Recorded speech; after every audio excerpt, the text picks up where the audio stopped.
అదేంటి మరీ ఎక్కువగా అలాగూ చేయుచు ప్రేమ చూపుటకు సత్కార్యములను చేయుటకును ఒకరినొకడు పురుకొల్పుకొనవలెనని. పురుకొల్పడం అంటే ఏంటి? ఇక వద్దు, ఇక నెమ్మదిగా ఉండటానికి వీలు లేదు.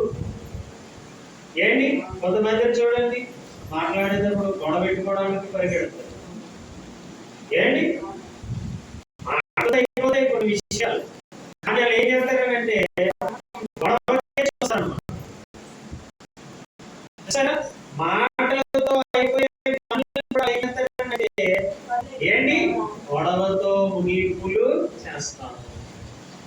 ఇది లోకరీత్యా. అదే దేవుడు చెప్తున్నాడు. కొందరు ఏం చేస్తున్నారంట? మానేస్తున్నారు. ఎవరు? దేవుని బిడ్డలే, బైబిల్ కాదు, దేవుని బిడ్డలే మానేస్తున్నారంట. ఎలా మానేస్తున్నారు? దేవుని మాటలు వినే విషయాల్లో, దేవుని పనులు చేసే విషయాలలో ఏం చేస్తారంట? మానేస్తున్నారు అని ఎవరు చెప్తున్నారు? దేవుడే తన సంఘానికి, తన పిల్లలకు చక్కగా చెప్తున్నాడు. మానేస్తా అంటే మానేస్తే ఒప్పుకోడా? ఏంటి యజమాని డ్యూటీకి వెళ్తాం, మానేస్తే మాట ఒప్పుకుంటాడా? ఏం చేస్తాడు? నిలదీస్తాడు. అంటే అడుగుతాడా లేదండి?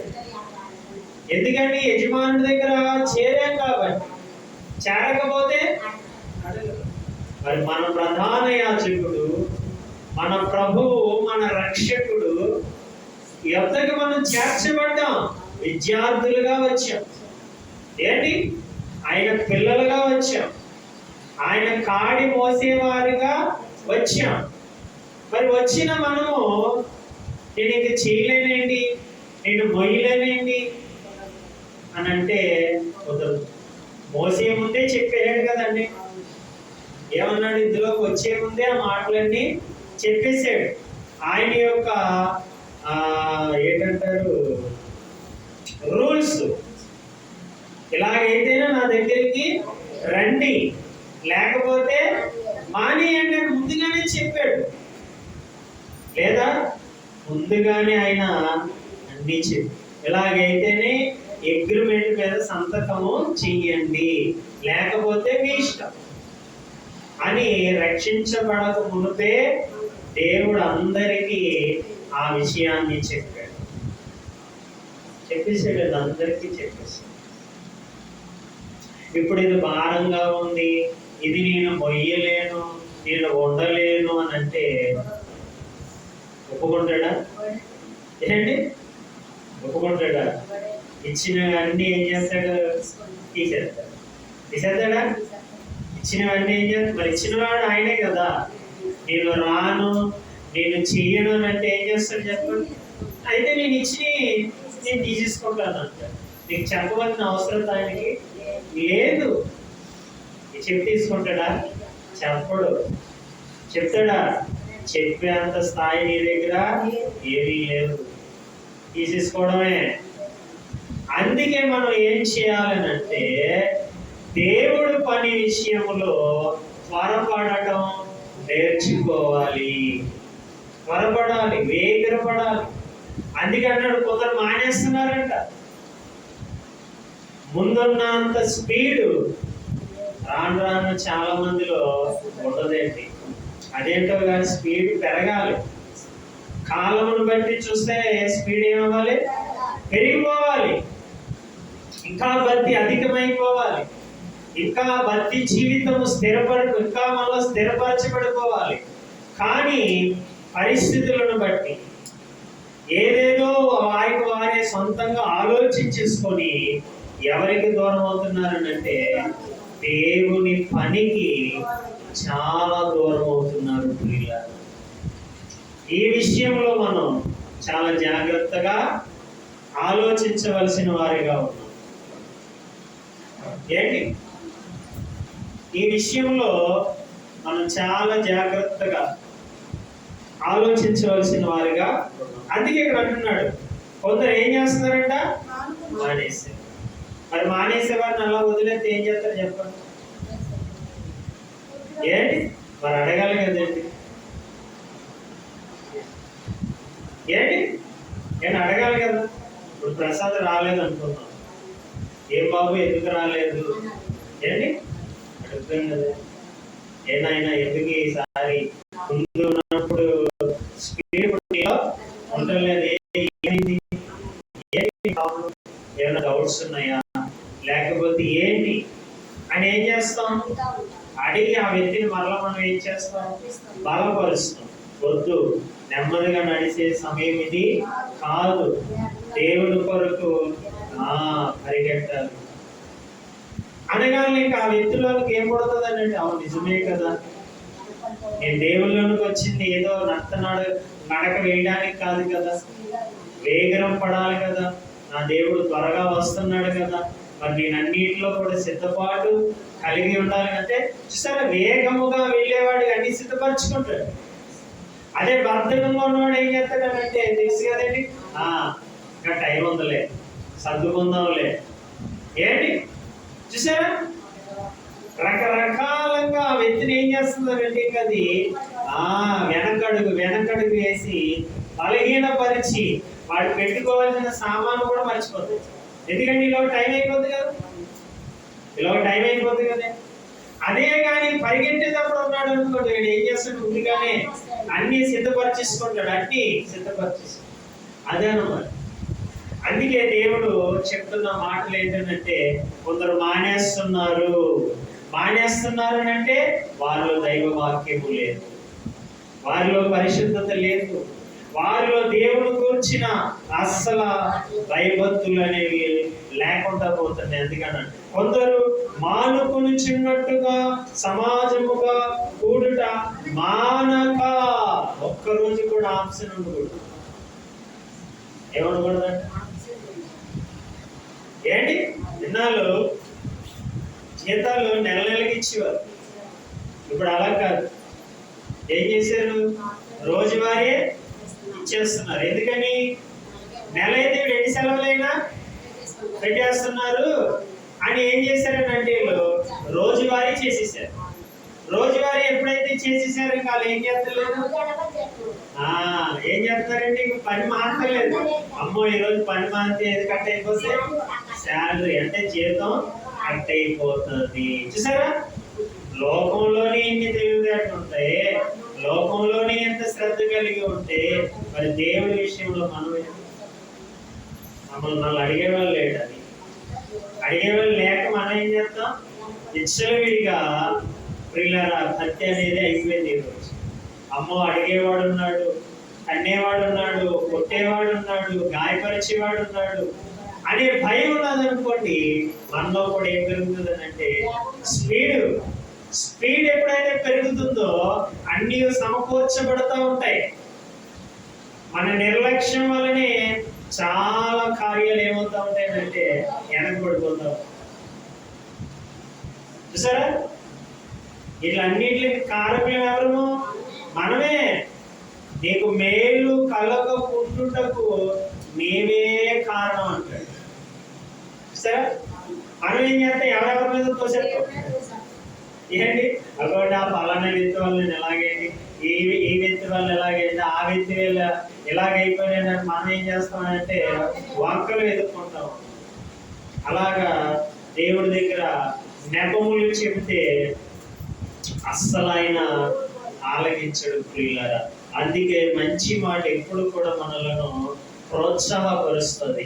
మంచి మాట ఎప్పుడు కూడా మనలో కుతూహలాన్ని కలిగిస్తూ ఉంటది అన్నమాట. అందుకే ఇప్పుడు ఏమంటున్నాడు? మానక ఒకరినొకడు హెచ్చరించు. ఏం చేయాలట? హెచ్చరిక. స్పీడ్ తగ్గిందంటే ఏమొచ్చేద్దంట?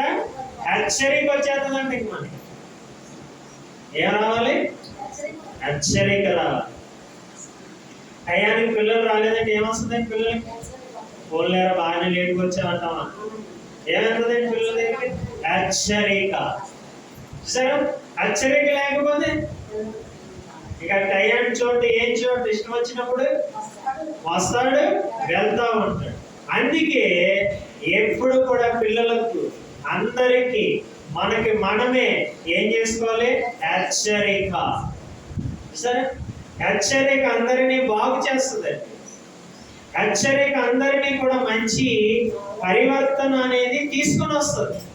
అందుకే అపోస్తలుల విషయాల్లో దేవుడు వారి విషయాలు ఏదైనా తప్పు జరిగితే వెంటనే ఏం చేసేవాడు? వారిని హెచ్చరించేవాడు. అల్ప విశ్వాసులారా, ఇప్పుడు మీలో ఏం జరుగుతుంది? ఎంతకాలము మీతో నేను ఉన్నప్పటికీ మీలో ఎందుకు ఈ యొక్క విధానం మారటలేదు అని అర్థమాను యేసుప్రభు వారు ఏం చేసేవారు అంటే తన శిష్యులను హెచ్చరించేవారు. దానిని బట్టి వారు ఏం చేసేవారు అంటే అలర్ట్ అయ్యేవారు. అవును, నిజమే కదా, నిజమే కదా, మనలో ఏంటి ఏ విధానం ఉంది కాబట్టి. ఉదాహరణకి యేసుప్రభు వారు ప్రార్థన చేయడానికి వెళ్ళేటప్పుడు మీరు మెలకువగా ఉండి ప్రార్థన చేయండి ఏంటి అని యేసుప్రభు వారు చెప్పి కొంత ముందుకు వెళ్ళి ప్రార్థన చేసి మరలా వస్తారు. ఈలోగా మీరేం చేస్తారంటే ఏంటి బలహీనులయ్యి ఏమయ్యారు? నిద్రపోతారు. అప్పుడు మరలా వారిని ఏం చేశాడు?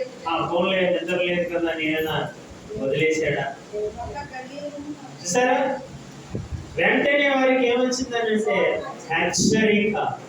హెచ్చరిక లేకపోతే ఇంకా బద్దకస్తులు అయిపోతారు, ఇంకా మొండోలు అయిపోతారు. అందుకే వీళ్ళారా ఎప్పటికప్పుడు దేవుడి వాక్యం మన అందరినీ చిన్న పెద్ద ఏమీ లేదు, అందరూ ఆయన దృష్టికి సమానమే. ఎందుకంటే ఆయన మనకి తండ్రి, మనం పిల్లలు. హెచ్చరిస్తాడు ఆయన, దానికి మనం శిరస్సు వంచాలి, లోబడాలి. మన మేలుకే చెప్తాడు, మనం బాగుపడడానికి ఆయన ప్రతి విషయాన్ని చెప్తాడు. నాయన కర్తమాను నెమ్మదిగా నడిచే రోజులు కాదు ఇవి.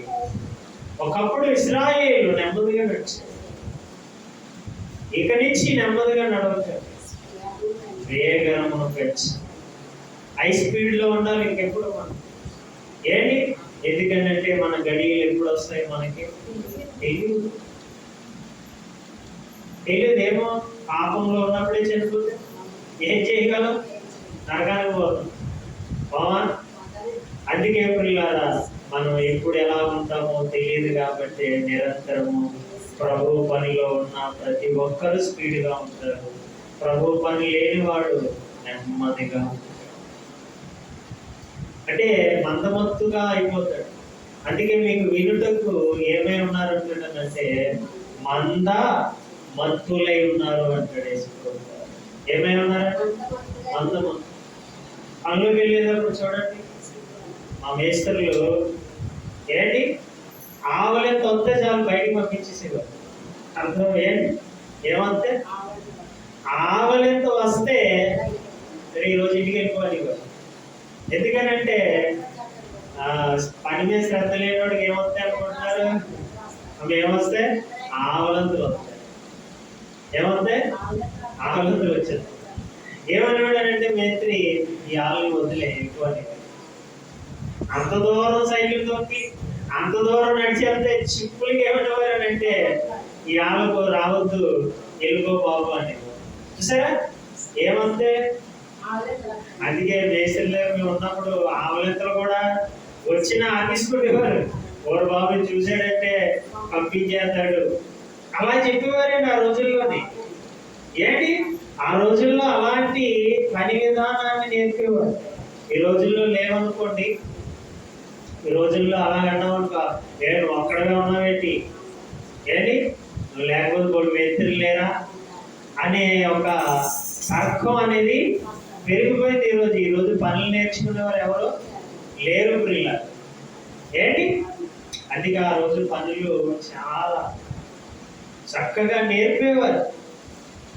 చాలా ఓపిక ఉండాలి అని ఏదైనా నేర్చుకోవాలంటే ఏముండాలి? అలాగే బైబిల్ దగ్గర కూడా మనం ఈ పరుగు విధానం రావాలనంటే ఓపిక, ఓర్మి అనేది మీకు చాలా అవసరమే ఉందని రోమపత్రికలో కూడా ఆయన చెప్తా ఉంటాడు. ఒకసారి చదువున్నాం మాట. ఏంటి పౌలు గారు రోమి పత్రిక రాస్తూ మీకు ఓర్మి అనేది అవసరమై ఉన్నది అంటాడు. అవును, ఓర్మి అనేది లేకపోతే స్పీడ్ అనేది రాదు. ఏంటి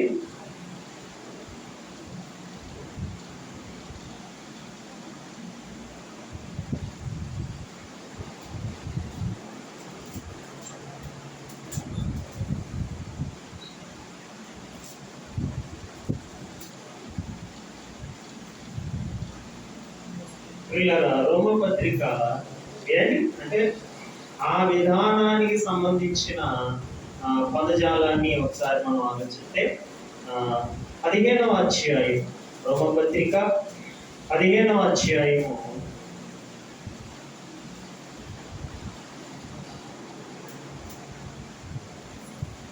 4వ వచనం చదువుతాం. ఏలయనగా ఓర్పు వలనను లేఖనముల వలని ఆదరణ వలనను మనకు నిరీక్షణ కలుగుటకే పూర్వమందు రాయబడినవన్నీ చూడండి మనకు బోధ కలుగు నిమిత్తము రాయబడి ఉన్నది. చూడండి మీరు ఏకభావము గలవారే, చూడండి ఏకాగ్రీవముగా మన ప్రభు అయిన యేసుక్రీస్తును తండ్రియగు దేవుని మహిమ పరచు నిమిత్తము క్రీస్తు యేసు చిత్త ప్రకారం ఒకరితో ఒకడు మనసు కలిగిన వారై ఉండునట్లు. చూడండి ఓర్పునకు ఆదరణకు కర్తయగు దేవుని నీకు. అంటే ఈ మాటలు అన్నిటిలో మనకు కనబడుతున్నది ఏంటంటే ఓర్పు అనేవి అత్యవసరమై ఉన్నాయి ఇప్పుడు మనకి. అంటే మనలో వేగం పెరగాలి అంటే వినే మాటల్లో చాలా ఓపికని కలిగి ఉండాలి. అందుకే ఇక్కడ ఏమని అంటున్నాడంటే యాలయనగా ఓర్పు వలనను లేఖనములవన్నీ ఏమంటే అర్థమవుతాయంట. లేఖనంలో ఉన్నవన్నీ అది సరే. అంటే ఇక్కడ ఓర్పు కలిగి మనం వింటా ఉంటే ఆయనలో నడవడంలో ఎలా వస్తుంది? స్పీడ్ వస్తుంది అంట. అర్థమవుతుందండి? చాలా జాగ్రత్తగా దీన్ని క్యాచ్ చేయాలి. వినేటప్పుడు ఏంటి వినుటకు వేగురు పడండి అని ఉంటుంది కదా. ఏంటి ఆ వేగురు పడేటప్పుడు మనలో కూడా ఏముండాలి? ఓర్మి, చాలా ఓపిక కలిగి అవి వెంటేనంట. చూడండి యాలయనగా ఓర్పు వలనను లేఖనముల వలని ఆదరణ వలనను చూడండి మనకు నిరీక్షణ కలుగుటకే పూర్వమందు రాయబడినవన్నీ. పూర్వమందు ఏం రాయబడ్డాయి? అన్నీ మనకి వేగం అంటే స్పీడ్ పెంచడానికి రాయబడ్డాయి. అంత గొప్పగా చెప్తున్నాడు. అన్నీ మన కోసమే రాయబడ్డాయంట.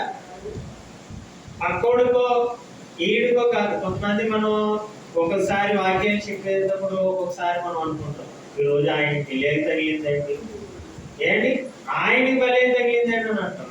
కాదు, మనందరిది వాక్యం. ఎవరిదండి? అందరిదా కొందరు? ఏంటి కొందరికి చెప్తాడా? అందరికీ చెప్తాడు ఆయన. ఆయనకు కాదు, వారికేం తగిలింది వీరికేం తగిలింది అందరికి చెప్పేవాడు కూడా తగులుతాడు. ఏం తగలదా? అందరికీ వాయించేస్తుంది వాక్యం. దానికి అర్మార్గం లేదు కదండి. ఏంటి అందరినీ హెచ్చరిస్తానే. అందుకే ఇప్పుడు రాయబడినవన్నీ అంటున్నాడు. ఈ రాయబడినవన్నీ ఎందులోకి రావాలి? ఇప్పుడు హృదయంలోనికి వచ్చేయాలి. అదే అంటున్నాడు. నేను అప్పుడు ఏం చేస్తాను? పరిగెత్తెదను. ఎవరి కోసం? లోకం కోసం కాదు. ఇప్పుడు లోకమంతా ఎవరి కోసం పరిగెడుతుంది? లోకంలో ఉన్న వాటి కోసమే. నేను పరిగెడతలేదు. పొద్దున్న లేస్తే దేని కోసం పరిగెడుతున్నాం? ఏంటి, ఇది లేదని, అది లేదని, ఇది తినలేదని, అది తాగలేదని, అది ధరించలేదని. చూసారా ఎంత వేగంగా పరిగెడుతుందో. మరి అదే వేగము ఎవరిలో ఉండాలంటున్నాడు? అదేనమాట. అయ్యో నాలో పరిశుద్ధత లేదే, నాలో యథార్థత లేదే, నాలో భయం లేదే, నాలో నిరీక్షణ లేదే, నాలో ఓర్మి లేదే, నాలో దేవుని వాక్యం లేదే అని పరిగెత్తే తత్వం పోయింది ఇప్పుడు. సరే, అందుకే మేలైన దానిని చేత పట్టుడి అని ఉంటుంది కదా, మేలైన దాన్ని చేపట్టుడి అని ఉంటుంది. కానీ మేలు కాని దానికోసం ఈరోజు ప్రపంచం ఎంత వేగంగా పెరగడుతుందో, నిద్ర కూడా ఉండలేదు. ఏంటి ఎంత స్పీడో, ఇప్పుడు కాకపోతే ఇంకెప్పుడు అంటున్నారు. చూసారా, మరి అదే తత్వము ప్రభువులో కూడా ఉండాలి కదా. ప్రభువులో కూడా అదే మాట అనాలి కదా. అయ్యో ఈ రోజు లేకపోతే రేపు అన్నది నాకు లేదే. అందుకే కదా దినములు చెడ్డవి కదా, సమయమును ఏమాత్రము కూడా పోనీయకండి, ఏమాత్రము కూడా దాన్ని నిర్లక్ష్యం చేయకండి, బుద్ధిమంతులతో చెప్పినట్టుగా నేను చెబుతున్నాను అని పదే పదే దేవుడు కాలాన్ని గురించి, ఏంటి ఆయుష్ను గురించి, ఏంటి అన్నిటి గురించి ఆయన చక్కగా వివరిస్తున్నా ఇంకా మనుషులు ఎందుకో గాని ఏనా నత్త నడక అనేది ఆడికి అవసరమైతే పరిగెడుతున్నాడే తప్ప అవసరం లేకపోతే దేవుళ్ళో పరిగెడతాడు. అవసరమైతే బైబిల్ చదువుతున్నాడు, అవసరమైతే ప్రార్థన చేస్తున్నాడు, అవసరమైతేనే దేవుడు అన్నట్టుగా వచ్చేసాడు. చూసారా, ఇది భక్తి అనిపించుకోదు ఎప్పుడు.